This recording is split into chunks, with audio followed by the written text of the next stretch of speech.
Catherine did something extraordinary. She rejected the rejection of the Alpha King and marked him before he could mark her.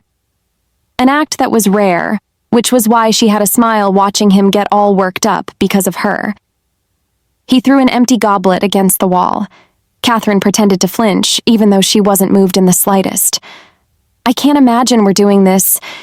Getting married. What the freaking hell?" he said, looking at her. Catherine took a long sip from her golden goblet, eyes locked on him. Alpha Dante, the most notorious alpha to ever exist, and the #1 hater of the Omega Pack. Yet here he was, glaring at her, the engagement ring shining on her finger. She smiled faintly. "Well, Dante, I suggest you get used to it, because I don't exactly fancy you myself. But lest you forget, I'm the one who marked you. You're my mate, and even if you reject me..." She set her glass down slowly, her gaze sharp. "I won't accept it, and we both know. You'd have half your power stripped, so choose, Dante." Dante swallowed hard. A smirk curled on Catherine's lips. She knew he was locked in with her. The door creaked open as the priestess entered, holding the contract in her hands. She placed it on the table. Catherine didn't hesitate. She signed. Dante followed, a deep groan rumbling from his chest. Catherine rose and walked toward him, stretching out her hand. "Thanks to you and your foolishness, Alpha Dante, we're now husband and wife. You represent your pack, and I represent the Omegas." "The Omegas are nothing," he barked. "A bunch of useless people and..." "I'd advise you to choose your words carefully, Alpha Dante," she cut in smoothly. "Especially since we're married. And I am the Alpha of the Omegas." She stepped back and handed her knife to her maid. "We'll announce to the wolves that we are now married, that an Omega is going to be a Luna." She turned to leave, but Dante grabbed her arm, pulling her close. His chest heaved against hers. His breath fanned her face. "Don't expect anything from this so-called marriage." Catherine smiled, though it didn't reach her eyes. "I have 3 rules. Memorize them. Rule number 1, don't bother coming to my room. I already hate you. That's not going to change. Rule number 2, we'll be staying in separate rooms. And on no account should you bring those high-born prostitutes into your chambers, because I'll stab them before they even make you feel good. And rule number 3, should you ever fall in love with me, Dante, remember how we met. It should send a shiver down your egoistic spine. Do I make myself clear?" Silence. Catherine took a step back, lips curling slightly. "I'll take your silence as a yes. See you when I meet you." She winked and walked away, leaving Alpha Dante alone in the room. And that was how, for the first time in a long time, Omegas were no longer treated as scum, because they had an alpha, who was mated to the Alpha King. Welcome back to my channel. This is the V Library. If you're looking for mafia and werewolf stories and where danger and passion collide, where the norms are flipped upside down, you're in the right place. Go ahead and subscribe. Now that you have, let me take you to how it all happened. 3 days earlier, Catherine's stomach growled for the 3rd time that hour. She ignored it. She'd gotten very good at ignoring hunger. 3 days without food would do that to you, make you numb to the pain, make you focus on what really mattered. And what mattered right now were the 12 hungry Omegas back at the pack, watching her like she was some kind of hero. Hero. What a freaking joke. She crouched lower on the thick branch of the oak tree, her worn boots gripping the rough bark. The forest was quiet. Too quiet. But Catherine had learned a long time ago that quiet meant opportunity. Quiet meant prey. And she needed prey. Desperately. Because being an Omega meant getting scraps. It meant your taxes went straight into the pockets of the alphas and hybrids, the same ones who looked at you like you were dirt beneath their expensive boots. It meant working your fingers to the bone, and still going to bed with your stomach eating itself from the inside you. Catherine adjusted her black wig, making sure every strand of her silver hair was tucked away. Nobody needed to know what she was. Not yet, anyway. Her fingers tightened around the bow. Come on. Just one animal, one deer, one wild boar. Hell, even a rabbit would do. Anything to feed her people. Her people. She almost laughed at that. When did 12 starving Omegas become her responsibility? Maybe it was when she'd pointed that knife at Alpha Caspian's throat, demanding he pay the widow her 950 cents. Maybe it was when they started looking at her with hope in their eyes, like she could actually change something, like she was fearless. Another joke. Catherine was terrified every single day of her life. But fear and survival were cousins, and she'd learned to make them work together. A movement in the clearing below caught her eye. Catherine's breath hitched. A dark figure moved through the trees. Black fur, massive build. Her heart started to race. That was big. That was really big. Big enough to feed 15 people, maybe 20 if they stretched it. She waited. 30 minutes she stayed perched on that branch, watching the figure move. It didn't behave like a wolf. Wolves prowled, hunted, moved with purpose. This thing just walked. Slowly.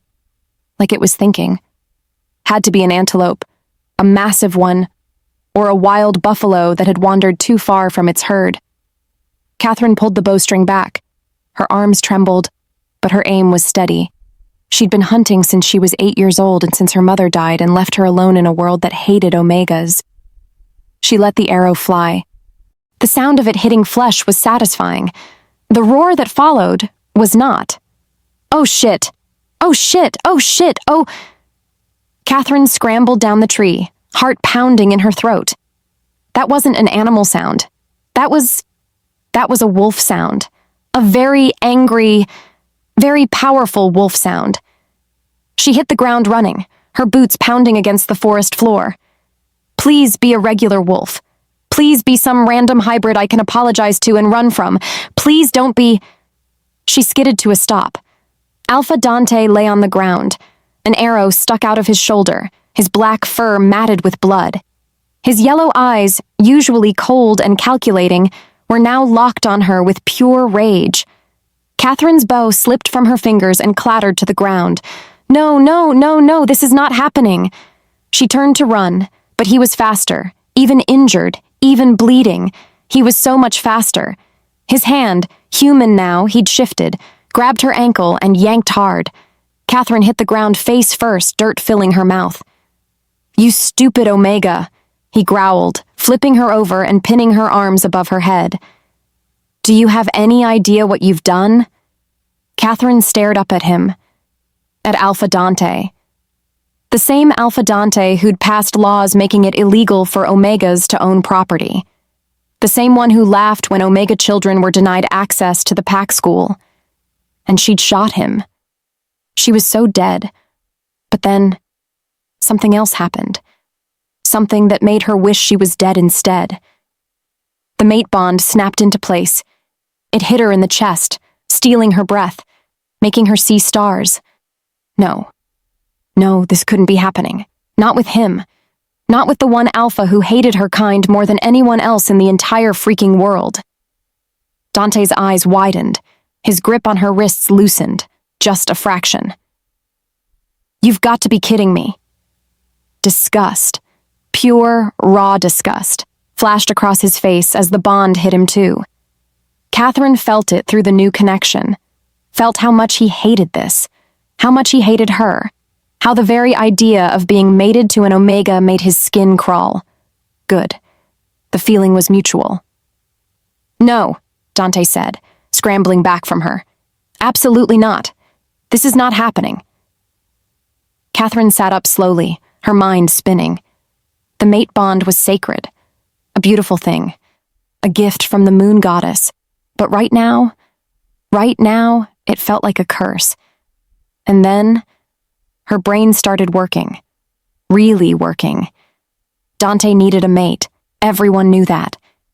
The pack elders had been pressuring him for years to find someone, to settle down, to secure his bloodline. Having a mate added power, legitimacy, dignity to an Alpha's rule. But having an Omega mate? That was worse than having no mate at all. That was social suicide. That was leverage. I, Alpha Dante of the Crescent Moon Pack, reject you. Catherine moved without thinking. Pure survivor instinct. If you asked her later what possessed her to do it, she wouldn't be able to tell you. Omegas never really knew what they were doing in moments like these. It was survival. Nothing more, nothing less. She lunged forward, sank her teeth into his shoulder, right above where her arrow had hit him. Her claws extended, digging into his sides, marking him, claiming him, making him hers before he could finish that sentence. Dante roared, trying to throw her off, but it was too late. The mark was there. Permanent, binding, unbreakable. Catherine pulled back, her mouth tasting like copper. And regret. Dante stared at her like she'd grown a second head. What have you done? His voice was barely a whisper. What the hell have you done? Catherine wiped her mouth with the back of her hand. Survived, that's what I do. I'll reject you anyway. I don't care about the consequences. You'll lose half your power. Catherine stood, brushing dirt from her worn pants. You know the rules. A forced mark can't be undone without severe consequences. You reject me now, and you might as well hand your Alpha title to Caspian on a silver platter. Dante's face went white. You manipulative little... I'm a survivor, Catherine repeated. She was shaking now, the adrenaline fading fast. What had she done? What the hell had she done? But it was too late to take it back. And you're stuck with me. That's when she saw it. Dante's hand at his head, pulling at something. Catherine's heart stopped. He'd grabbed her wig, her black wig, the one hiding her greatest secret. It came off in his hands, and Catherine's silver-white hair tumbled down her shoulders, catching the moonlight filtering through the trees. It shimmered like starlight, something otherworldly, something divine. Dante took a step back. The wig dropped from his fingers. He couldn't even finish the sentence. Catherine wanted to grab it back to hide again, but it was too late. Too late for everything. White wolves were rare. So rare most packs went generations without seeing one. They were considered blessed by the moon goddess herself, touched by divinity, connected to something greater than any normal wolf could understand. It was hereditary. A gift that skipped bloodlines, and appeared only when the goddess saw fit. And whoever was mated to a white wolf, their power doubled, maybe tripled. They became untouchable.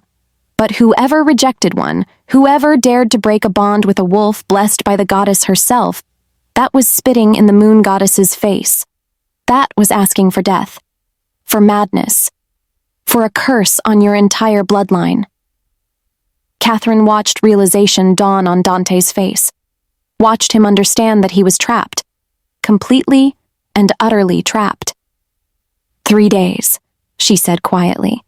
The mating bond expires in 3 days if you don't mark me back, and we both know you can't reject me now, not without losing everything. Dante's jaw clenched so hard she thought his teeth might crack. This isn't over.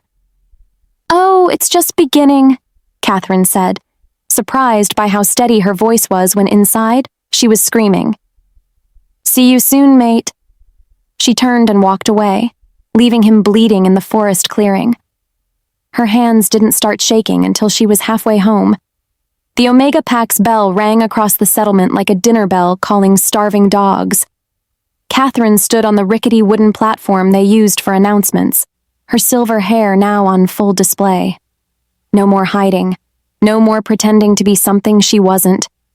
12 faces stared up at her. 12 hungry, desperate, hopeful faces. Faces that had looked to her for guidance for the past 2 years. The moon goddess has smiled on us, Catherine announced, her voice carrying over the small crowd. More Omegas gathered, curious about the commotion. I am mated to Alpha Dante. silence. Complete and utter silence. Then someone laughed. Then someone else. And soon, the whole crowd was laughing, like she'd told the funniest joke in the world. "I'm serious," Catherine said. The laughter died. "I marked him 3 hours ago in the forest. We are bound by the mate bond and by the law of the moon goddess." Old Martha, the widow Catherine had defended against Caspian, stepped forward. Her weathered face was skeptical.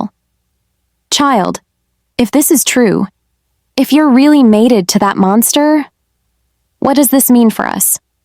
Catherine smiled. It wasn't a nice smile. It was the smile of someone who'd just been handed a weapon and knew exactly how to use it. "It means everything changes," she said. "I'll be Luna of this pack, Luna of the crescent moon, and I'm going to use every ounce of power that gives me to make sure you're treated like the wolves you are, not the dirt they think you are." "But what if he rejects you?" someone called from the back. Catherine's smile widened. "He can't. Not without losing half his power. Not without angering the moon goddess herself." The crowd erupted, some cheering, some crying, some just standing there in shock, unable to believe it was real. "Bring me your demands," Catherine said over the noise. "Every single grievance, every debt owed, every injustice suffered. Write it down. I want documentation of everything because in 3 days, I'll be Luna. And things are about to change around here." That night, Catherine's tiny shack overflowed with Omegas.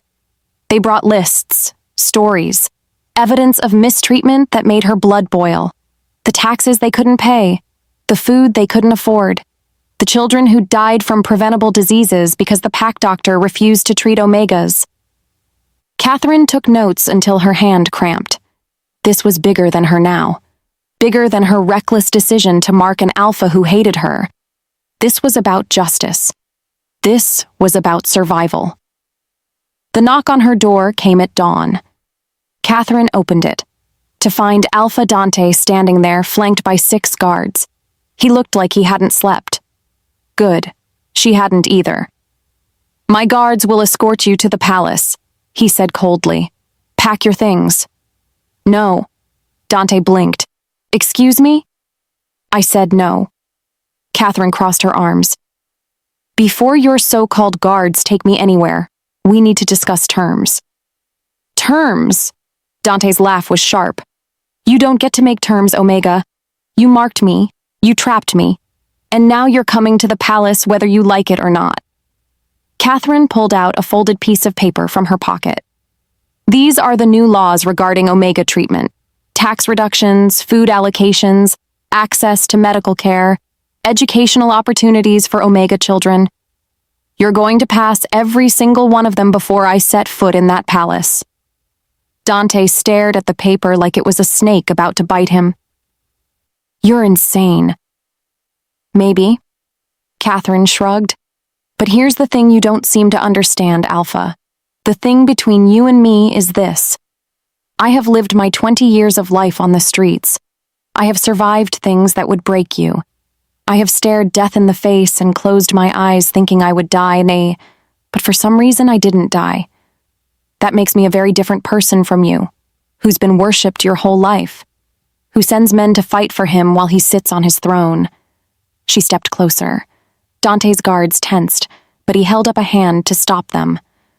"I am not afraid of death," Catherine said softly. "If I die today, it would be to my pleasure. But it would be very much to your displeasure. Because you need me, Alpha Dante. You don't want me, but you need me. And until you understand that, and until you sign these papers, I'm not going anywhere." Dante's yellow eyes burned with rage. His hand twitched like he wanted to strangle her. Catherine just smiled. "You have until sunset," she said. "After that, I start telling people you're refusing to honor the mate bond. Wonder what the pack elders will think about that." She shut the door in his face. 3 hours later, a messenger arrived with the signed documents. Every single law approved and stamped with the Alpha's seal. Catherine smiled as she packed her bag. Her sister Alara, quiet, scared Alara, who'd watched everything unfold with wide eyes, helped her fold her few belongings. "Are you sure about this?" Alara whispered. "He hates you. He could kill you." "He needs me more than he hates me," Catherine said. "That's all the protection I need." She wasn't sure if she believed it, but she had to try. The palace was everything the Omega settlement wasn't. Clean, beautiful, expensive. Catherine hated it on sight. The guards led her through marble hallways and past sneering servants who looked at her like she was a stain on their perfect floors. They probably weren't wrong. "This is your room," one guard said, opening a door. "The Alpha's chambers are next door. You share a bathroom." Of course they did, because the moon goddess apparently had a sense of humor. Catherine stepped inside and had to stop herself from gasping. The room was huge. The bed alone was bigger than her entire shack back home. There were dresses laid out on the bed. Wedding dresses, she realized with a jolt. For tomorrow's ceremony. The door slammed open. Dante stood there, still wearing his angry face. It was starting to become his permanent expression around her. "Hello, husband," Catherine said sweetly. His eye twitched. "Don't. Just don't." "Don't what? Don't call you what you're about to become?" She picked up one of the dresses. It was white and silver, made of fabric so fine it felt like water in her hands. "These are nice. Did you pick them out yourself?" "The maids did," Dante growled. "And we need to establish some ground rules before this disaster of a wedding tomorrow." "Oh, we're establishing rules now?" Catherine set the dress down. "Funny, I have some rules too." "I don't care about your—" "Rule number 1, Catherine interrupted. "Don't bother coming to my room. I already hate you. That's not going to change." "Good, because I have no intention of—" "Rule number 2, we stay in separate rooms. And on no account should you bring those high-born prostitutes to your chambers because I will stab them before they give you any kind of satisfaction. Clear?" Dante's mouth opened and closed like a fish. "You can't just—" "Rule number 3, and this is important, Dante, so pay attention." Catherine stepped closer. "Should you fall in love with me, remember how we met. Remember that I shot you, marked you without permission, and trapped you into this marriage. Let that memory send a shiver down your egoistic spine every time you look at me. Understand?" Silence. Dante just stared at her, like he couldn't figure out if he wanted to murder her or respect her. "I assume your silence is a yes," Catherine said. She patted his chest. "Great talk. See you at the wedding, husband." She shut the door in his face for the second time that day. That night, as Catherine lay in the massive bed wearing a nightgown finer than anything she'd ever owned, she thought about the 12 hungry faces back at the settlement, about the laws that would go into effect tomorrow, about how, for the first time in a long time, Omegas would eat real meals and send their children to school and see a doctor when they were sick, about how she'd bought them all of that by trapping herself in a marriage with a man who despised her. Worth it. It was worth it. But as she closed her eyes and felt that unwanted connection to an alpha who would rather die than love her, Catherine wondered if she'd just made the biggest mistake of her life. 3 days ago, she was hunting for food. Now she was about to become Luna. The moon goddess really did have a twisted sense of humor.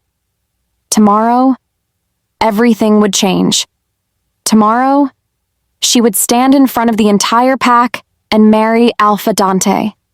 Tomorrow, she would become the first Omega Luna in the history of their kind. But tonight, she slept. Because Moon Goddess knows. She was going to need all her strength for what came next. And that was how it all began. How an Omega with nothing to lose became the most powerful Luna in the pack. Funny how life works sometimes. Catherine woke up with sunlight streaming through the arched windows of her chamber, hitting the silk curtains in a way that made the whole room glow golden. She stretched like a cat, her fingers brushing against sheets so soft they felt like clouds. She smiled, A real, genuine smile that reached her eyes for the first time in 3 days. Dante had not slept. Not one single minute. He'd spent the entire night pacing his chambers like a caged wolf, staring at the shared bathroom door that connected him to her room, wondering how the hell he was supposed to tell his entire pack that he, Alpha Dante, the strongest alpha in 3 generations, had married an Omega. An Omega who'd shot him, marked him, trapped him, and then had the audacity to make demands before agreeing to marry him. His pride was bruised. No, bruised was too gentle a word. His pride was beaten, bloodied, and left for dead in a ditch somewhere. The door to his chambers burst open. Dante didn't even flinch. He knew that walk. "Brother!" Stefan strode in with the biggest grin Dante had ever seen on his younger brother's face. "Heard you got married yesterday, to an Omega, who rejected your rejection. This is the best day of my life." "Get out!" Dante growled. "Can't. I'm here for moral support." Stefan picked up one of the golden goblets from the table and examined it like it was the most fascinating thing in the world. "You know what I love about this situation? For years, I've had to watch you sit on that throne acting like you're untouchable, like you're better than everyone else. Stefan, and now," Stefan continued, clearly enjoying himself, "there's finally someone who can tell you no. Someone who looks you in the eye and doesn't flinch. Your wife. This is poetry. This is justice." Dante snatched the goblet from his brother's hand. "I'm glad my misery entertains you." "Oh, it does. It really, really does." Stefan clapped him on the shoulder. "Come on, brother. The pack is gathering in the courtyard. Time to introduce them to their new Luna." Dante wanted to punch something, preferably his brother's face. The courtyard was packed. Highborns stood on one side in their expensive velvet doublets and silk gowns, jewels glittering at their throats. Omegas crowded on the other side in their worn tunics and patched dresses, looking uncomfortable and out of place. Catherine stood beside Dante on the high balcony overlooking the courtyard, wearing a gown of deep emerald green with silver embroidery that matched her hair. The palace seamstresses had worked through the night on it. It was beautiful, regal, everything a Luna should wear. She looked like she belonged there. Dante hated that. The crowd fell silent as Dante stepped forward, his hands gripping the stone balustrade. "Yesterday," he began, his voice carrying over the courtyard, "I married. The moon goddess has blessed me with a mate. Your new Luna," he had to force the words out, "is Catherine of the Omega Pack." The reaction was immediate. The Highborns erupted in outrage, voices shouting over each other, demanding explanations, calling it a disgrace. The Omegas looked stunned, then hopeful, then joyous. Some were crying. "This is an outrage," Elder Cassius shouted from the front of the Highborn section. His fat jowls shook with indignation. "An Omega as Luna? Have you lost your mind?" "The bond is sacred," Dante said through gritted teeth. "The moon goddess chose her. Would you question the goddess herself?" That shut a few people up, but not enough. Catherine stepped forward then. Dante hadn't expected that. She moved to the edge of the balcony, her silver hair catching the morning light like a crown of stars. "I know you're angry," she called out, her voice surprisingly steady. "The Highborns are angry because an Omega dares to stand where they think I don't belong, and the Omegas are scared because you don't know if this changes anything for you." She smiled. That dangerous smile Dante was starting to recognize. "Let me make something very clear. New laws were passed yesterday. You've seen them posted in the square.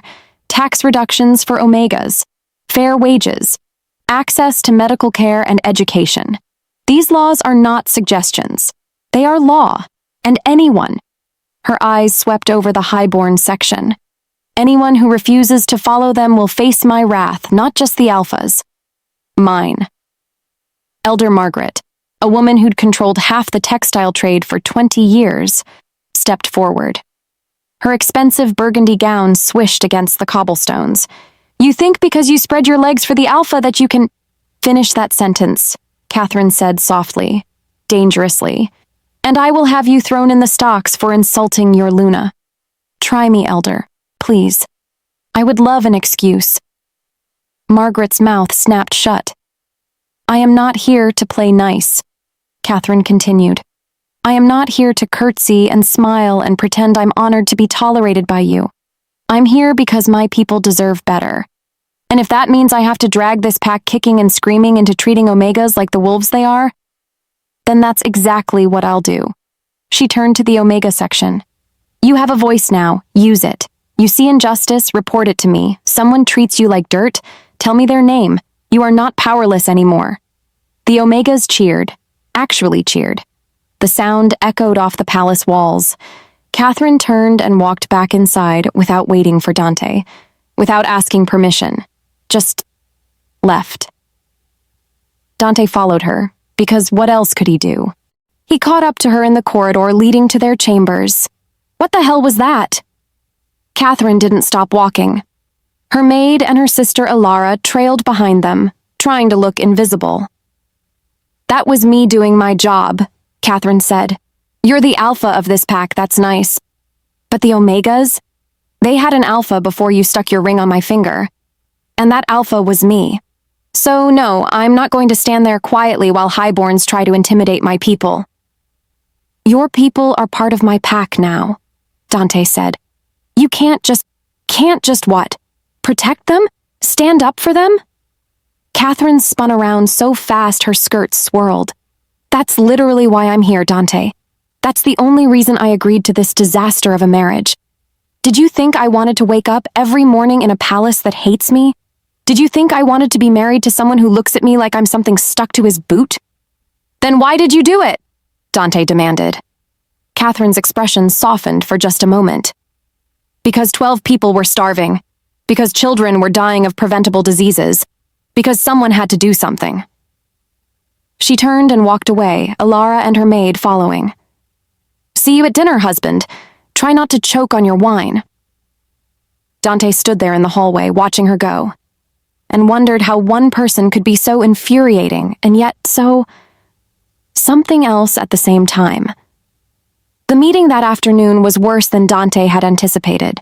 3 of his most powerful elders, Cassius, Margaret, and Elder Rothschild, who controlled the northern trade routes, burst into his council chamber without even knocking. This is madness! Cassius slammed his fist on the oak table.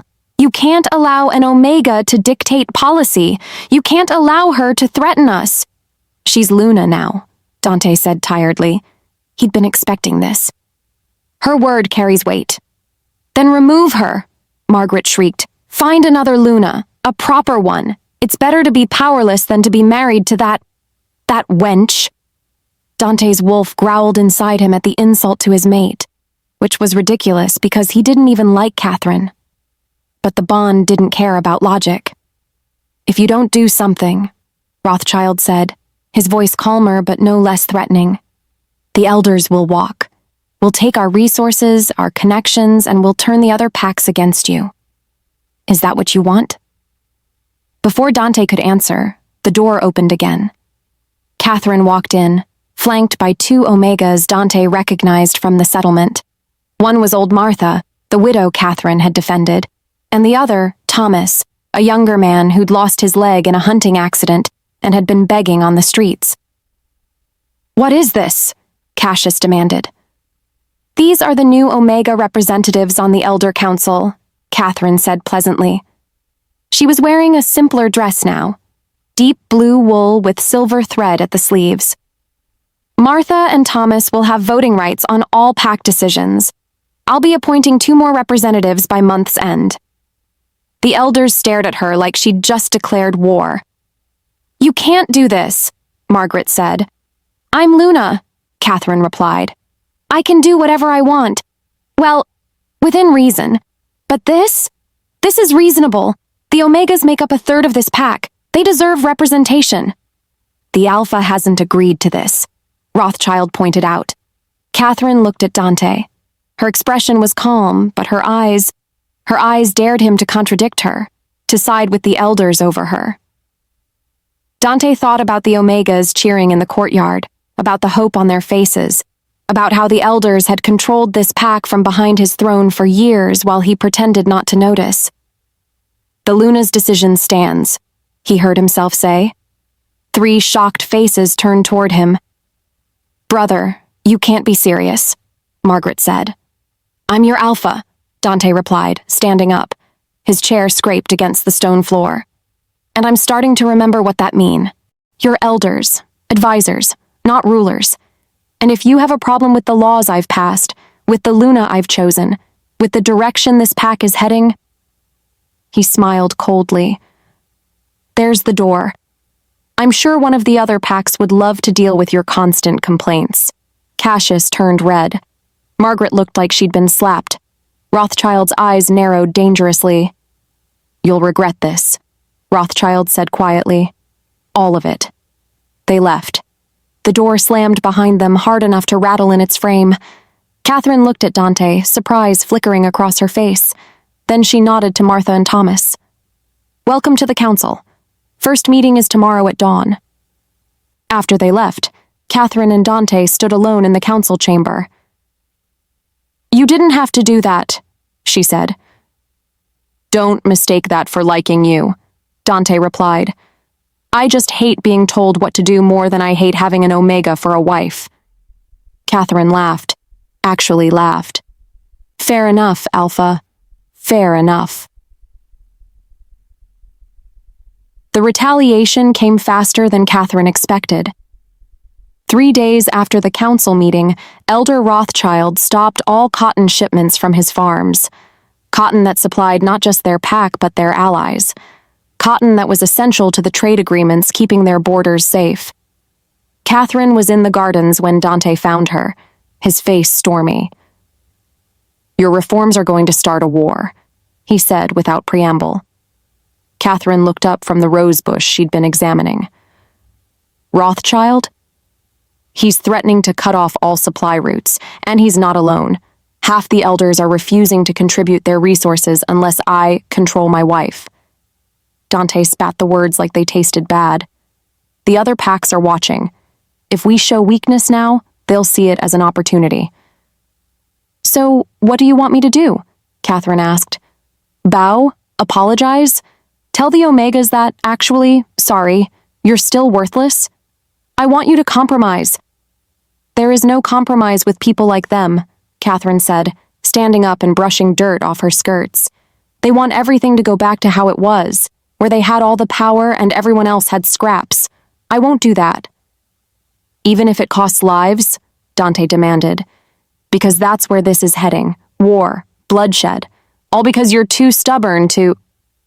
Stubborn? Catherine's eyes flashed. You want to talk about stubborn? You're the Alpha, Dante. You.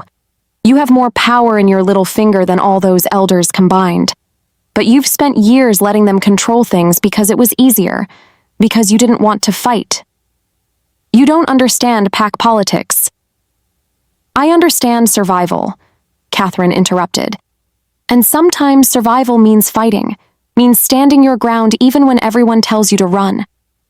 Dante stared at her, at this Omega who'd turned his entire world upside down in less than a week, who stood in his garden wearing a dress that cost more than most Omegas made in a lifetime.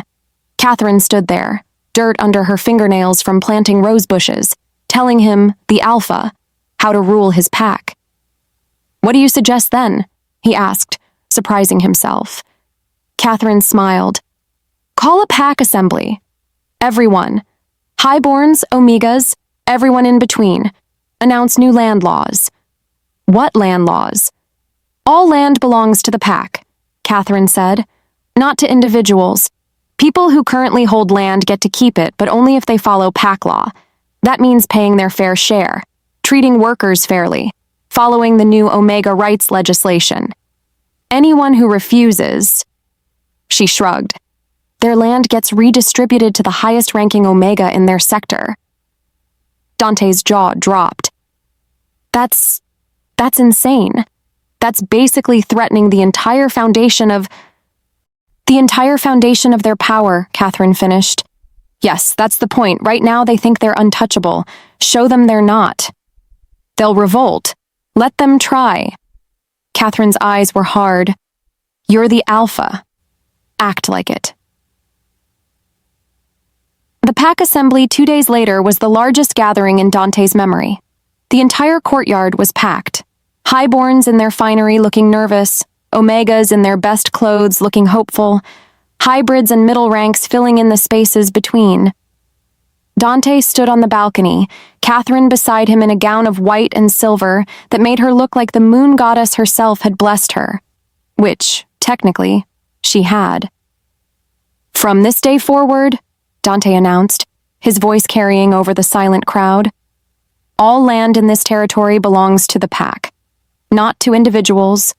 Those who currently hold land will continue to hold it, if they follow pack law. This includes the new tax structures, the Omega rights legislation, and fair treatment of all pack members regardless of rank. The Highborns erupted in protest.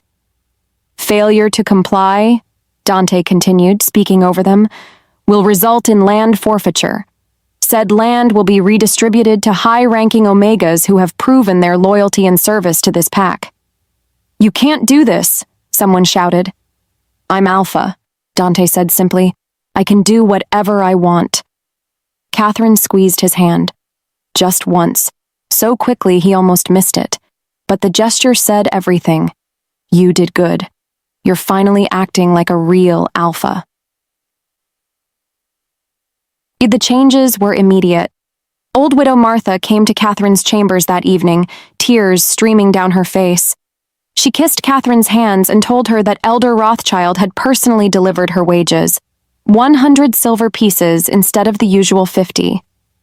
He was scared, Martha laughed through her tears, scared of losing his land. Oh, child, you've done something miraculous. Other Omegas came with similar stories. Fair wages, apologies from highborns who'd treated them like dirt for years, children enrolled in the pack school, sitting beside highborn children for the first time in history. Catherine smiled, but inside she felt something. Relief? Victory? She wasn't sure. That night, Dante found her on the balcony of her chambers, looking out over the packlands. The moon was full, casting silver light over everything. You did something I couldn't do, he said quietly. Catherine turned. Dante stood in the doorway, still wearing his formal council clothes. He looked tired, vulnerable, human. You could have done it, she said. You just needed someone to push you. They're threatening to side with other packs against us, Dante admitted. Elder Rothschild sent word to the Eastern Pack. They're considering breaking our alliance. Then let them, Catherine said. Or call their bluff. Visit the Eastern Alpha yourself. Explain the changes. Show him you're stronger now, not weaker. Dante studied her. You really believe that?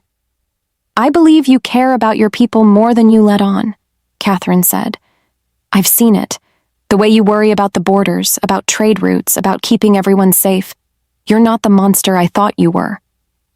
Something shifted in the air between them. The mate bond hummed, warm and electric. Don't mistake this for me liking you, Dante said, echoing his words from days ago. Catherine smiled. Wouldn't dream of it, Alpha. But as she watched him walk away, watched him pause at the door and look back at her like he wanted to say something else, Catherine realized something terrifying. She was starting to admire him, this Alpha who'd hated her, who'd been forced to marry her, who was now fighting against his own people to protect hers. Moon Goddess help her. This was not part of the plan.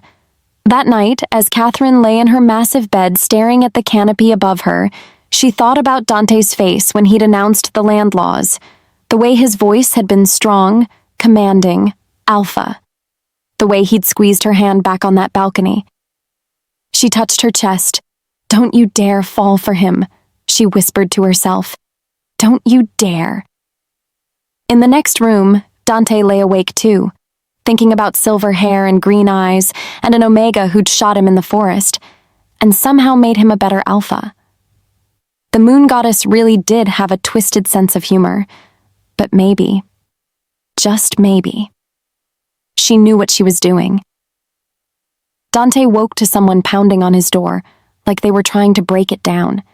He groaned, rolling over in the massive four-poster bed. Only one person in the entire pack would dare disturb him at this ungodly hour, and be so disrespectful about it. "Stefan, I swear to the moon goddess." The door burst open. His younger brother launched himself onto the bed with all the grace of a drunk elephant. "Brother." Stefan grabbed Dante's shoulders and shook him. "Have you been outside? Have you seen the pack? Have you seen what she's done?" "Get off me!" Dante shoved him. "What are you talking about?" "Catherine, your wife!" Stefan was grinning like an idiot. "The Omega Quarter is clean. Actually, clean. The streets are swept, the houses are being repaired, and the Omegas, Dante..." "They're smiling. I went to the tavern this morning and saw Omegas sitting at tables, eating real meals. They looked poor, sure, but they looked happy." Dante sat up, rubbing his eyes. "You're excited about clean streets?" "I'm excited about change," Stefan said. "And your wife's sister, Alara? She's beautiful." I introduced myself. "Catherine was actually nice to me, by the way, and much nicer than you've ever been. She took me to the kitchens and made me the best breakfast I've had in months." "She cooked for you?" Dante felt something uncomfortable twist in his chest. Jealousy? No, that was ridiculous. "She did. She's amazing, brother. You married someone who actually knows how to run a household better than our entire staff." Stefan grabbed a pillow and hugged it. "I'm so jealous. You get home-cooked meals now?" Dante threw his other pillow at Stefan's face. "Get out of my chambers." "Fine, fine." Stefan laughed, dodging. "I'm going to go find some Omega friends anyway, now that they're equals and all. Maybe court Alara properly." He paused at the door. "You know the Highborns will come back, right? They're just watching, waiting for the right moment to strike." "I know. Good.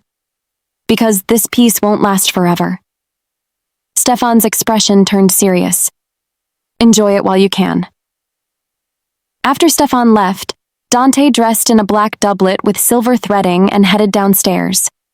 He found Catherine in the main hall, directing servants with the ease of someone who'd been doing it for years.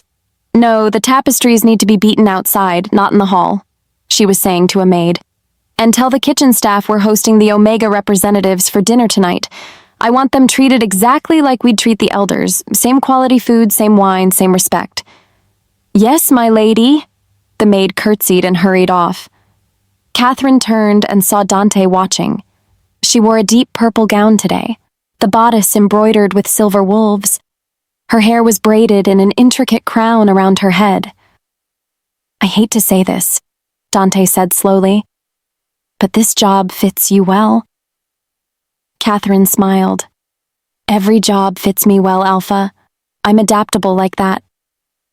Before he could respond, she swept past him, already moving on to her next task. Dante stood there watching her go, wondering when exactly his carefully controlled life had spiraled so completely out of his control. Later that day, Dante emerged from his bathroom, still damp from his bath, wearing only his breeches. He'd left his shirt in his chamber and was heading back to get it when he noticed Catherine's door was open. He should have kept walking, should have gone straight to his room. But something made him pause. And then he saw her. Catherine stood in her own bathing room, visible through the open doorway. Water ran down her bare back in rivulets, over curves he hadn't let himself think about. Her silver hair was wet and loose, cascading over her shoulders. Her skin was pale as moonlight, smooth and perfect. Dante's mouth went dry. Heat shot through him, primal and urgent. The mate bond flared to life, demanding, insisting he go to her. Catherine turned suddenly, sensing his presence. Her eyes went wide. "Get out!" she screamed, grabbing a washing basin and throwing it at him. Dante barely dodged. "You left the door open!" "And you're you're still watching me." Catherine grabbed a linen cloth and wrapped it around herself. "Out, now!" Dante fled to his chambers, his heart pounding. He leaned against the closed door, trying to catch his breath. That image, her body, the water, the way her hair had looked wet and dark against her pale skin, was burned into his mind. This was bad. This was very bad. The council meeting that afternoon was torture. Elder Rothschild was droning on about tax revenues and trade agreements. "We may need to reconsider some of the new regulations.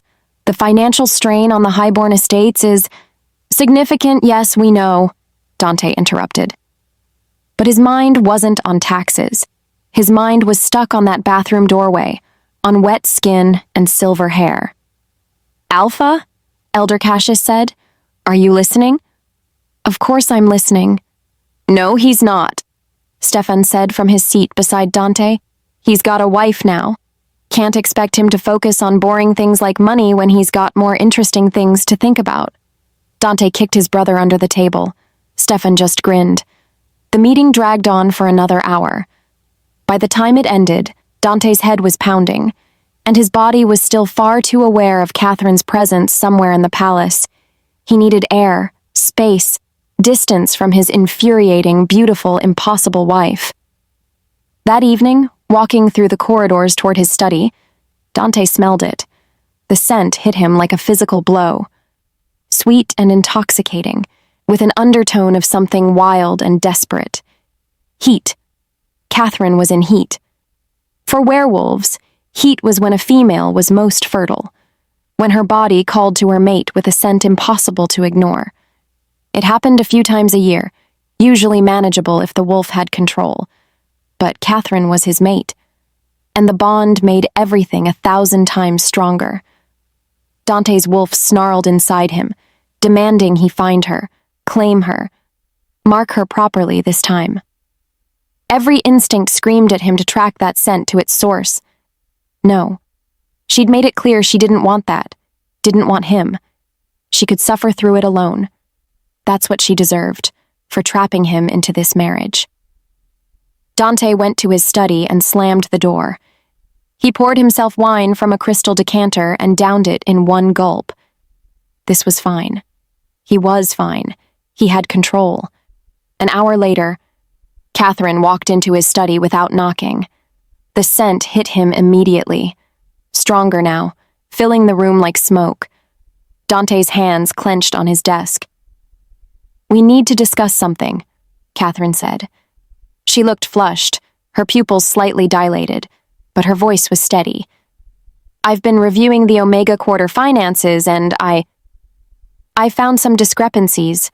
Money that should be going to infrastructure repairs is disappearing." "You're in heat," Dante said flatly. "I'm aware." Catherine crossed her arms. "And you're my mate. But since we're not doing the romantic whatever nonsense, I thought we could be adults about it and focus on actual pack business." She moved closer to his desk, laying out documents. The scent got stronger. Dante's wolf was going insane. "Several highborns are skimming funds," Catherine continued, pointing. "The papers. Elder Margaret specifically. She's been taking money meant for—" Dante stood up so fast his chair toppled over. He rounded the desk and grabbed Catherine's wrist, pulling her against him. "What are you—" He kissed her. Hard, desperate, and completely out of control. The mate bond exploded between them like lightning, making them both gasp.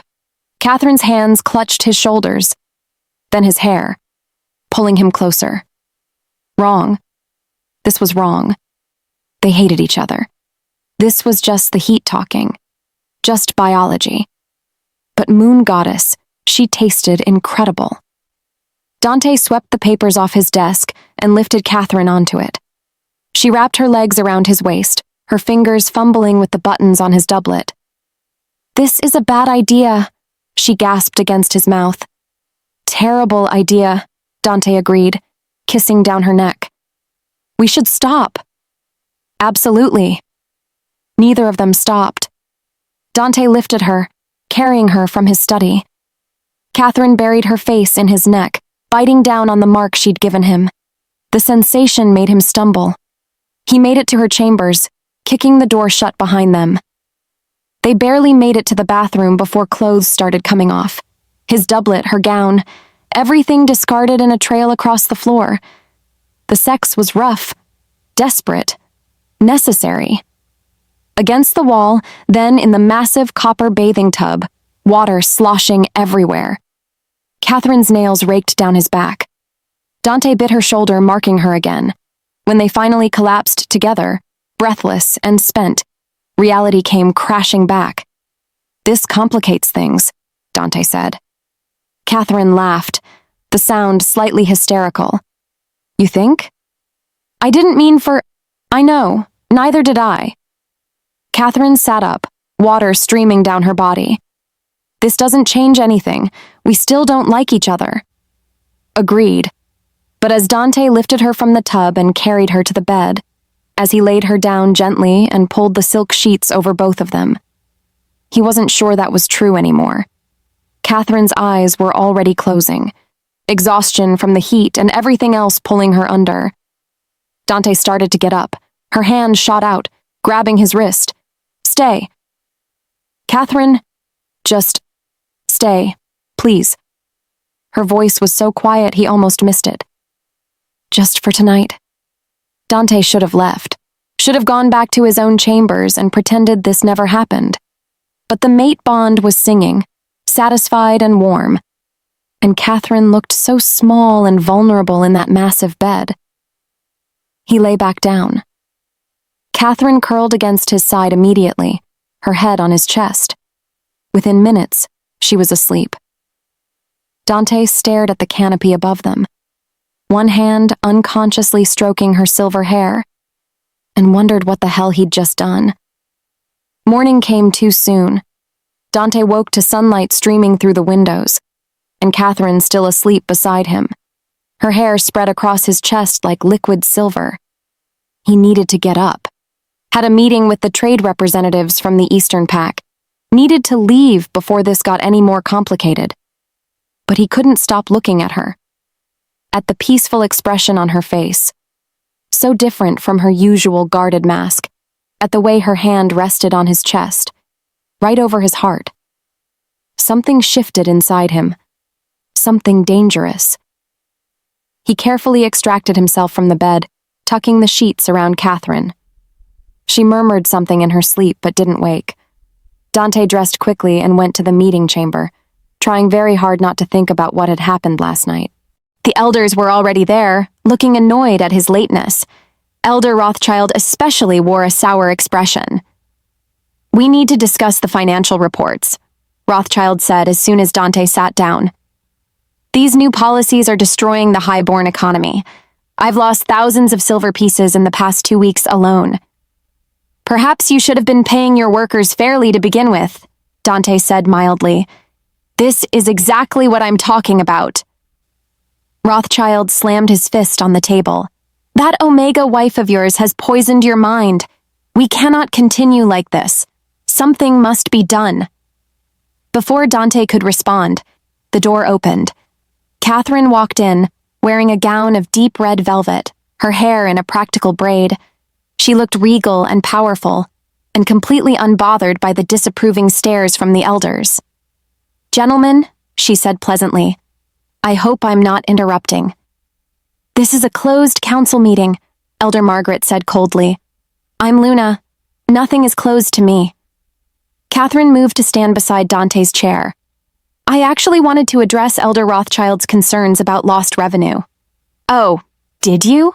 Rothschild sneered. "Yes. You see, I've been reviewing the financial records." Catherine pulled out several documents from inside her sleeve. "And I noticed some interesting patterns. Money that should have gone to infrastructure, to schools, to medical care. All of it diverted to highborn estates. Your estate specifically, Elder." Rothschild's face went red. "That's a lie." Catherine spread the documents on the table. "You've been embezzling PAC funds for years, so forgive me if I don't feel terribly sympathetic about your losses." The other elders leaned forward, examining the papers. Rothschild looked trapped. This is slander, he blustered. I'll have you removed from this council. You'll do nothing, Dante said quietly. Every head turned to him. Because if what my Luna says is true, you'll be stripped of your elder status and tried for theft. So I suggest you sit down and shut up. Rothschild sat. Hard. The meeting continued, tense and uncomfortable. When it finally ended and the elders filed out, Catherine lingered. Dante stood, moving toward her. Catherine held up a hand.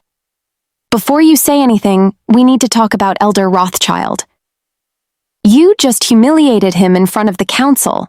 I think he's going to betray you, Catherine said bluntly. Maybe not today, maybe not tomorrow, but soon. I know what betrayal looks like, Dante. I've spent 20 years on the streets learning to read people, and that man, he's planning something. Dante wanted to dismiss it, wanted to pull her close and kiss her instead of talking about politics, but Catherine's expression was serious. I'll send soldiers to watch him, he said finally, have his movements tracked. Good. They stood there, close enough to touch, but not quite touching. The air between them crackled with tension. About last night, Dante started. Was a mistake, Catherine said quickly. Heat makes people do stupid things. It doesn't mean anything. Right. Of course. But as Catherine turned to leave, Dante caught her wrist. Catherine? Dante, we can't. He kissed her, softer this time, without the desperate urgency of last night. Catherine melted against him for just a moment before pulling back. We should focus on the pack, she said, though her voice shook slightly. The pack is fine. Elder Rothschild can wait, Dante murmured, pulling her close again. Just give me one more minute. Catherine sighed but didn't pull away. You're going to make this complicated. You shot me and forced me to marry you. It was already complicated. She laughed against his chest. Fair point. 3 hours later, Dante's soldiers returned with their report on Rothschild. His movements are clean, Alpha, the captain said. Nothing suspicious. He went home, met with his family, attended evening prayers, that's all. Dante looked at Catherine, who stood by the window. See? Nothing to worry about. Catherine's expression was troubled. Something's wrong. I can feel it. You're paranoid. I'm careful, Catherine corrected. There's a difference. Dante dismissed the soldiers and moved to stand behind her. You did good today. With the financial records. With everything. I told you I was adaptable. You're more than that, Dante said quietly. You're impressive. Catherine turned, surprise flickering across her face. Did you just compliment me?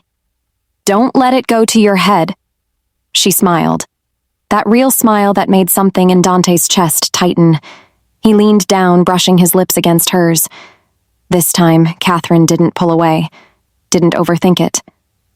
Just kissed him back, her hands sliding up his chest to his shoulders. Maybe this marriage wasn't the disaster he'd thought it would be. Maybe the moon goddess knew what she was doing after all. That night, Catherine didn't sleep in her own chambers, and Dante didn't send her away. Catherine found Dante in his study 3 days later. He was reviewing trade agreements, a goblet of wine sitting untouched beside him. We need to talk, she said, closing the door behind her. Dante looked up. If this is about Rothschild again, it's about all of them. Rothschild, Margaret, Caspian, they're planning something. She moved to his desk. The land laws you passed? They're using them, twisting them somehow. I can feel it. Catherine. Dante set down his quill, sighing. The laws are working. The Omegas are thriving. The Highborns are adapting. You're seeing threats where there aren't any. I'm seeing reality, Catherine insisted. These people have held power for decades. They're not going to give it up just because... A sharp knock interrupted them. A messenger entered, bowing quickly. Forgive me, Alpha, but there's an urgent message. A bird came from the eastern border. Dante broke the seal and read. His face went pale. The Eastern Pack is threatening to break our alliance. They claim we haven't delivered the promised grain shipments from Elder Caspian's farms. What? Catherine grabbed the letter. But those shipments went out 2 weeks ago. I saw the manifests myself. Apparently they never arrived, Dante said tightly. He stood, jaw clenching. If we lose the Eastern Alliance, we'll be vulnerable to attacks from 3 sides, Catherine finished. This is it. This is what they've been planning. Before Dante could respond, a faint ringing came from Catherine's pocket. A small silver bell. Her heart seized. The emergency signal, the one she'd given her sister. Something was wrong. Very, very wrong. A guard burst through the door. My lady, your sister sent word. She needs help at the southern shore, says over 50 women are in the water. What? Catherine was already moving. What happened? Don't know, my lady. Just that they need help immediately. Catherine ran. Dante was right behind her, shouting orders to the guards. Stefan appeared out of nowhere, his face pale and worried. Elder Caspian called me, Stefan said, keeping pace with them. Said there was an accident at his farm, asked me to come help. Dante grabbed his brother's arm, yanking him to a stop. Why does Elder Caspian have your contact? Stefan blinked. We've been corresponding about trade routes. Why? Because this is a trap, Catherine said sharply. She could feel it now, sharp and certain as a blade. They lured Alara to that farm. This whole thing is a setup. They reached the stables. Dante ordered horses saddled while Catherine paced, her mind racing. 50 women in the water, Alara in danger, Elder Caspian involved. This was bad. This was very bad. The ride to the southern shore took 20 minutes that felt like hours. They reached the shore, and Catherine's heart stopped. Women were swimming desperately toward land, their dresses dragging them down. Some had already reached the beach, coughing up water. Others still fought the current. Get them out! Dante shouted. Guards plunged into the waves, pulling the women to safety. Catherine scanned every face frantically. Alara? Where's Alara? My lady! Old Martha stumbled forward, soaked and shaking. Your sister, she went to Elder Caspian's farm to check on the grain shipments. We found the stores full. All the grain that was supposed to go to the Eastern Pack, still there. Elder Caspian was hoarding it. We tried to leave, another woman gasped, shivering. To report it, but Caspian's men came. They had torches. Fire everywhere. We ran for the river because it was the only way. Catherine grabbed Martha's shoulders. Where is Alara? She went back, Martha whispered, eyes filling with tears. Elder Caspian grabbed her, dragged her back to the sanctuary, said if anyone came for her, he'd kill her. Dante was suddenly beside Catherine, water dripping from his clothes. He'd been helping pull women from the river. How many are still in the water? He demanded. All accounted for, Alpha, a guard replied, except the lady's sister. Catherine was already moving toward her horse. The sanctuary. He took her to the sanctuary. Catherine, wait! No. She whirled on him. That's my sister, my family. I'm not waiting. Dante grabbed weapons from a guard, a sword for himself, a long dagger for Catherine. Then we go together. Stefan stepped forward. I'm coming too. No. Dante handed him his bow. Stay here. Protect these women. Get them back to the palace. If we're not back in an hour, you'll be back, Stefan said tightly. You have to be. Catherine and Dante rode hard toward the sanctuary, a stone building on the edge of Caspian's lands. It was old, supposedly sacred, used for moon goddess ceremonies. But right now, it was a prison. They dismounted quietly. Dante drew his sword. Catherine gripped her dagger so tight her knuckles went white. Stay behind me, Dante whispered. No? Catherine, She's my sister." Her voice was hard. "I go first." They slipped through the sanctuary entrance. The main hall was empty, lit only by moonlight streaming through high windows. Their footsteps echoed on the cold stone floor. Then, a scream cut through the silence. Catherine ran. Dante was right behind her. They burst through a side door into a smaller chamber. Elder Caspian stood over Alara, who was bound to a chair. Blood ran down her face from a cut above her eye. "Ah, the Luna arrives." Caspian smiled. He held a curved blade, the kind used for ritual sacrifices. "Right on time." "Let her go," Catherine said. Her voice didn't shake. "Good." "Or what? You'll have your mate kill me?" Caspian laughed. "I'm an elder. Killing me means war with half the highborns in this pack." "Then I'll kill you myself," Catherine said. And she lunged. Caspian was ready. He shoved Alara's chair aside and met Catherine's attack. Their blades clashed, the sound ringing through the chamber. Catherine had learned to fight on the streets, dirty, desperate fighting where rules didn't exist, and survival was the only goal. She ducked under Caspian's swing and slashed at his side. He twisted away, bringing his blade down in a vicious arc. She barely blocked it. The impact sent vibrations up her arm. "You're nothing," Caspian snarled.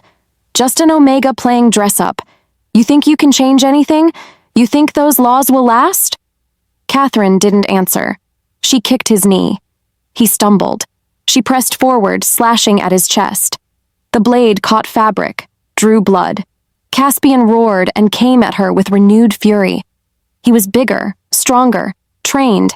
His strikes came faster now, heavier. Catherine gave ground, blocking, dodging, unable to find an opening. Behind them, Dante was cutting Alara free. Catherine heard him shout her name, but she couldn't look away from Caspian's blade. She missed a block. Caspian's blade sliced across her arm. Hot pain exploded through her. Blood soaked her sleeve. "First blood," Caspian grinned. "Shall we make it last?" Catherine feinted left, then dove right. Her dagger caught him in the thigh. Deep. Caspian howled and swung wildly. His blade caught her shoulder, punching through fabric and flesh. Catherine gasped. The pain was blinding. She fell to one knee. Caspian raised his sword for the killing blow. "Goodbye, little Omega." Catherine looked up at him, at the blade descending, at death approaching. She remembered 12 hungry faces, remembered laws being passed, Omegas smiling, Dante's kiss. The way he'd looked at her, like she was worth something. Not like this. She wasn't dying like this. As the blade came down, Catherine threw herself forward instead of back. Inside Caspian's guard, too close for his long sword to matter. She drove her dagger up.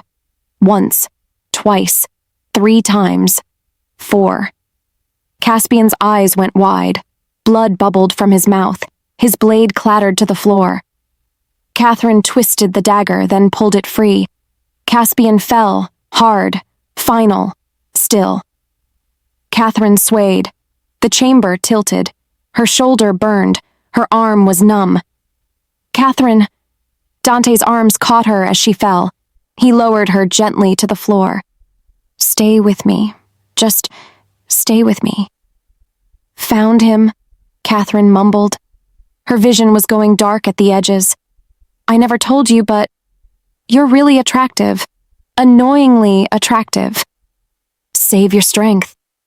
Dante pressed his hand to her shoulder, trying to stop the bleeding. "You're going to be fine." "Liar." Catherine smiled weakly. Everything hurt. Everything was cold. "Take care of the Omegas. Promise me." "You're going to take care of them yourself," Dante's voice cracked. "You're going to be fine. Promise me." "I promise," Dante shouted, looking at the guards who'd followed them in. "Get the healer, now." Catherine's eyes closed. The last thing she felt was Dante's hand holding hers, warm and desperate, then darkness. Catherine woke to pain. Sharp, throbbing pain that made her gasp. She tried to sit up, but gentle hands pressed her back down. "Easy," A woman's voice said, "Don't move! The stitches will tear!" Catherine blinked. She was in her chambers at the palace. Sunlight streamed through the windows. How long had she been unconscious? 2 days, the healer said, reading her expression. You lost a lot of blood. But you're strong. You survived. Alara? Safe, shaken but unhurt. The healer adjusted the bandages on Catherine's shoulder. Your sister hasn't left your side, except when the Alpha forced her to eat. The door opened. Dante walked in, looking like he hadn't slept in days. His face pale, clothes rumpled, dark circles under his eyes. You're awake. He sounded both relieved and furious. You stupid, reckless... I saved my sister, Catherine said hoarsely. And I was right about Caspian. Yes, you were. Dante sat on the edge of the bed. The other elders are claiming he acted alone, that they had no knowledge of his plans. Bullshit. I know. Dante took her hand carefully, avoiding her injured arm. But without proof, I can't move against them. Not yet. Catherine wanted to argue, but exhaustion pulled at her. The grain shipments? Found, all of them in Caspian's warehouses. He sighed. We've sent them to the Eastern Pack with explanations. The alliance holds. He squeezed her hand gently. Because of you. You saved everything, Catherine. I just stabbed a guy. You killed a traitor. There's a difference. Dante's expression softened. You also scared me half to death. When you collapsed, when I thought you might die. He didn't finish. Didn't need to. Catherine saw it in his eyes, the fear, the worry, and something else he wasn't ready to name. I'm not that easy to kill, Catherine murmured. Streets, remember? I'm a survivor. Thank the moon goddess for that. The healer cleared her throat. The lady needs rest.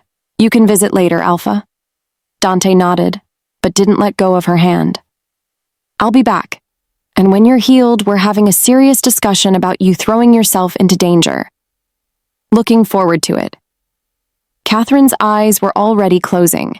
The herbs the healer gave her were pulling her under. The last thing she felt was Dante pressing a kiss to her forehead. Gentle, reverent, and full of things neither of them was brave enough to say yet. For 3 more days, Catherine drifted in and out of consciousness. The healer changed her bandages twice a day, muttering about infections and foolish young women who didn't know when to stay down. Alara sat by her bed, reading aloud from books about pack history. Stefan visited with flowers from the palace gardens and terrible jokes that made Catherine laugh, even though it hurt. But it was Dante who was there every time she opened her eyes. Dante who held her hand through fever dreams. Dante who looked at her like she was something precious and breakable. On the 4th day, Catherine finally stayed awake. Properly awake. The pain had dulled to a manageable ache. She could move without feeling like her shoulder was being ripped apart. The Omegas are asking about you, Alara said, helping her sit up carefully. They've been leaving offerings at the palace gates. Flowers, food, prayers. They're calling you their champion. That's dramatic. You killed the man who tried to drown 50 women, Alara pointed out. I'd say champion is appropriate. Catherine looked at her sister, really looked at her. The cut above Alara's eye was healing, but something in her expression had changed. Something harder. I'm sorry, Catherine said softly. I'm sorry you got dragged into this. You're sorry? Alara laughed, shaking her head. Catherine, you saved my life. You rode into danger without hesitation. You fought a man twice your size and won. If anything, I should be apologizing for getting captured in the first place. You were trying to help, and you were being you. Alara squeezed her hand. Brave and stupid, and absolutely terrifying. I love you, sister. Love you too. Catherine felt tears prick her eyes. Now get out of here. I need to rest. Liar. You just want to wait for Dante to visit." Catherine threw a pillow at her. Ilara left, laughing. That evening, Dante came. He brought dinner: roasted chicken, fresh bread, wine in crystal goblets. He set up a small table by Catherine's bed and helped her move to a chair. "You don't have to do this," Catherine said. "I know," Dante replied, pouring wine. "I want to." They ate in comfortable silence for a while. Catherine had forgotten how much she loved real food, palace food, not the scraps she'd survived on for 20 years. "The council wants to give you a commendation," Dante said finally, "for valor in defense of the pack." "Tell them no." "Why?" "Because I didn't do it for the pack." Catherine met his eyes. "I did it for my sister, for the Omegas who were drowning, not for some abstract concept of duty." "You still saved lives." "I killed someone." Catherine set down her goblet. "I took a man's life. That's not something to celebrate." Dante reached across the table, taking her hand. "He would have killed you. Killed Ilara. Probably killed those 50 women. You did what you had to do." "Does it ever get easier?" Catherine asked quietly. "The killing?" "No," Dante said after a beat. "If it did, we'd be monsters." They sat like that for a long moment, hands clasped across the table, understanding something about each other that neither had expected. "I was terrified," Dante admitted. "When you fell, when I thought I might lose you, I realized I don't want this marriage to be a political arrangement anymore." Catherine's heart stuttered. "Dante, I'm not asking for anything," he said quickly. "I'm just telling you, so you know, that somewhere between you shooting me and you nearly dying for your people, I started caring about you.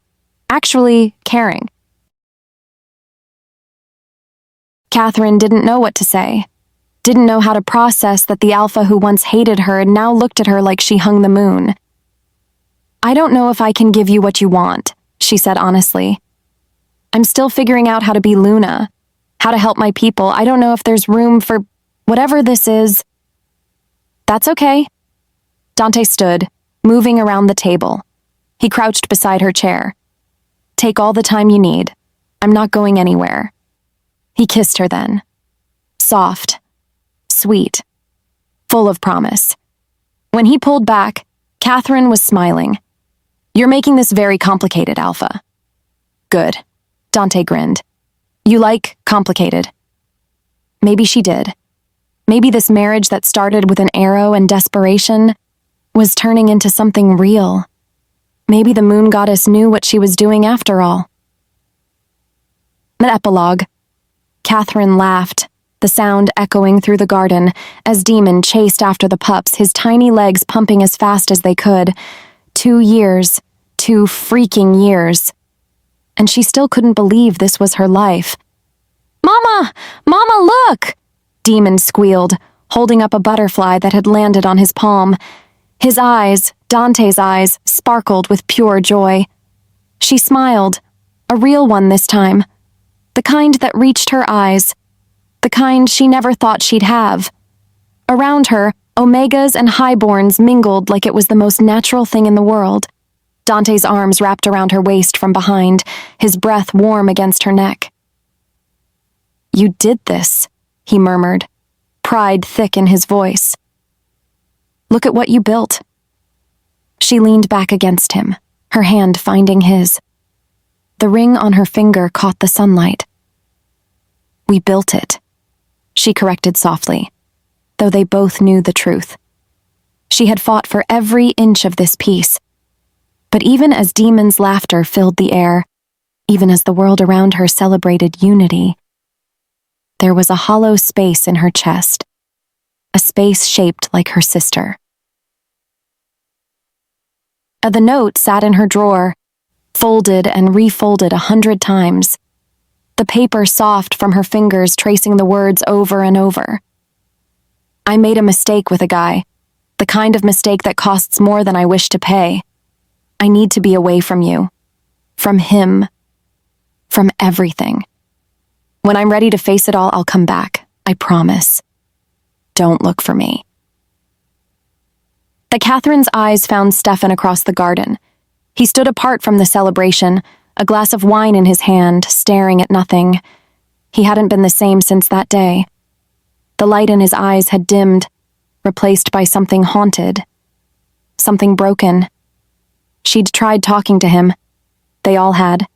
But Stefan had built walls so high even she couldn't scale them. You're thinking about her again, Dante said softly, his grip tightening around her waist. How can I not? Catherine whispered. She's my sister, and he's... She gestured toward Stefan. He's dying inside. Dante pressed a kiss to her temple. She'll come back when she's ready. And if she doesn't, then we'll deal with it. Together. Demon ran back to them, crashing into Catherine's legs. She scooped him up, breathing in his scent, milk and sunshine and home. This was what she'd fought for, what she'd schemed and bled for, what she'd forced into existence. But as she looked at Stefan's hollow eyes, as she thought of her sister out there, carrying a secret too heavy to share, Catherine knew the story wasn't over.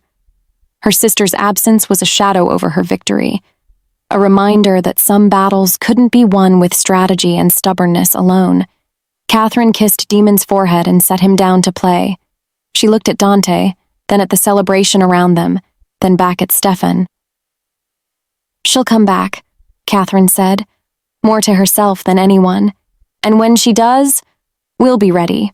Whatever mistake she made, whatever she's running from, we'll face it together.